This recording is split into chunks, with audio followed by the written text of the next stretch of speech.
Pisces, kumusta po kayong lahat? Okay, so ayan Pisces, maraming salamat po sa walang sawang pagsubaybay sa ating pong mga reading. And kung ikaw ay bago pa lang sa ating channel, mag-subscribe na po kayo and i-click mo na rin yung ating notification bell para lagi kang updated sa ating mga bagong upload. And sa mga interesado naman sa ating private reading, iiwan ko na lang po yung link ng aking Facebook sa ating pong description box below, okay?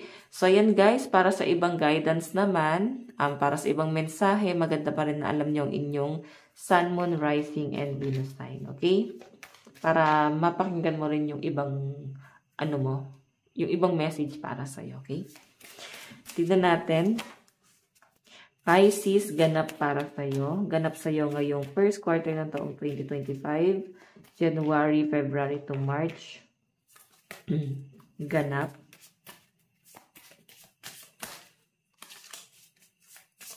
Okay, so meron tayong sun. Paint the sun back into your sky. So, yung iba sa inyo guys, nakakita ko dito Pisces, parang grabe yung pagiging responsible mo sa family mo. Nandun sa point na ginagawa mo talaga ng paraan lahat ng mga pagkukulang. Kasi parang feeling ng mga Pisces dito, wala naman kayong ibang choice. Wala naman kayong parang nakikitang ibang solusyon para masolusyonan to. So, parang ikaw na yung gagawa ng paraan, okay? So, patungkol to guys sa mga responsibility. Nakikita ko yung pagiging mo dito, maasikaso. Okay? Ngayong first quarter. Then, parang may nagpapagawa ng bahay, nagpaparenovate. Or yung iba sa inyo guys, siguro nagpe-painting. Baka mahilig kayong mag-painting, mag-drawing. Pwedeng gusto mong i-enhance yung skill mo na yan. Okay? Meron kang plano dito. Yun yung pinapakita sa akin dito. And meron ako nakikitang energy ng bata. Siguro, masyado ka nagpo-focus sa responsibility mo sa mga anak mo, sa mga apo mo. So, sobrang hands-on yung pinapakita sa akin. Tignan pa natin guys. Meron tayong princess. You can be your own knight. Okay, so yung iba sa inyo guys, parang kinakaya nyo kahit wala kayong, kahit wala kayong katuwang, kinakaya nyo yung buhay. Yung trabaho ng mga lalaki, kaya nyong gampanan. Trabaho ng babae, parang kaya nyong gampanan. Or pwedeng parehas nyo guys ginagawa. Nakikita ko dito, Pisces, parang wala ka talagang ibang aasahan. Ayan, no? Okay? Kaya parang ikaw na lang yung gumagawa ng paraan talaga para masolusyonan tong problema sa family. O ikaw na lang yung nagmamalasakit para dito. Okay? Sige, tignan natin guys. Alam mo yung parang princess ka pero kailangan mo maging knight. Ganun yung energy. Okay, sige, tignan pa natin message po. Meron tayong garden. Something lovely will grow from this. Wow. So, meron kang inaaral, meron kang i-enhance para sa sarili mo. Pwedeng skill or talent. Kung ano man itong pag-aaralan mo, parang kailangan mo siyang matutunan or maaral kasi wala kang choice. Yan po yung pinapakita sa akin dito. So, guys, lucky number mo ngayong first quarter is 11, 1, and 15. Okay, sige, tignan pa natin, guys. Pagdating naman sa inyong kaperahan.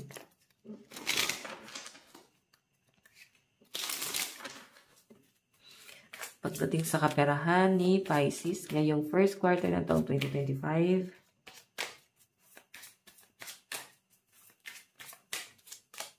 Meron tayong Wheel of Fortune. Okay, pagdating sa kaperahan mo daw guys, moving forward so I think yung iba sa inyo nag-move on ka naman ngayon. Baka parang tinatanggap mo na lang ng tinatanggap yung paglabas ng pera mo, pagpasok ng pera mo. Parang mabilis ka na lang nag-move on dito kung may nilalabas kang pera kasi may may mga binabayaran ka, hulugan, monthly, bills, iba pang responsibilidad. So, ayan, parang tinitiis mo na lang kahit ikaw yung nawawalan. Okay? Meron tayong Page of Wands. Tingnan pa natin. Meron tayong Star. So, Pisces ang nakikita ko naman dito. Okay lang yan, no? Sabi nga nila, pag hindi ka masyadong mahigpit sa pera, mabilis din babalik sa'yo. Then, ganun din naman yung pinapakita rito.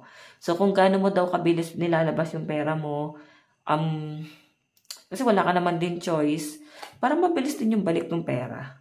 Okay? Hindi naman daw sinasabi dito na parang maging gastador ka. Iba kasi yung gastador sa meron lang kayo guys pinaglalaanan talaga ng pera. Pag gastador kasi guys, pwedeng yung nonsense yung mga binibili, wala namang halaga masyado.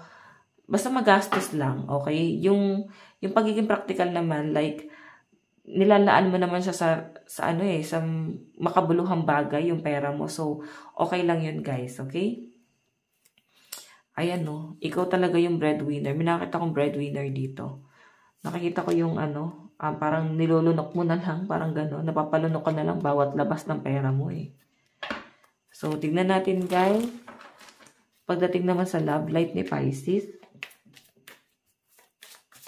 Okay, so Pisces, meron tayong 6 of Cups. So, new person. Maring may bagong taong paparating sa buhay mo. Or pwedeng meron kang bagong nililigawan. Or pwedeng may naliligaw sa'yo. Meron ka nakakagaanan ng loob dito. Bagong taong nakakagaanan ng loob. Parang ganon. So, Knight of Wands, meron ka talagang bagong nagugustuhan. Or may nagkakagusto sa inyo. So, expect mo this first quarter ng taong 2025.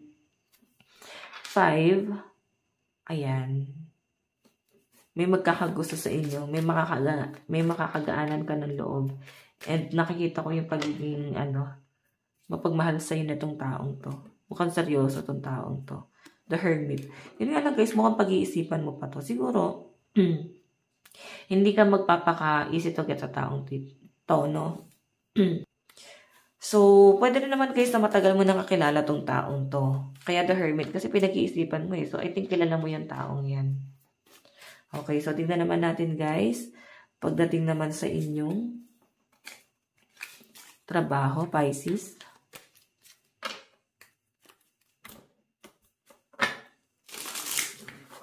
Pagdating sa trabaho ni Pisces, meron tayong 2 of Wands. May mga nag-iisip, may mga naguguluhan. Hindi nila alam kung ano yung gagawin nila. So,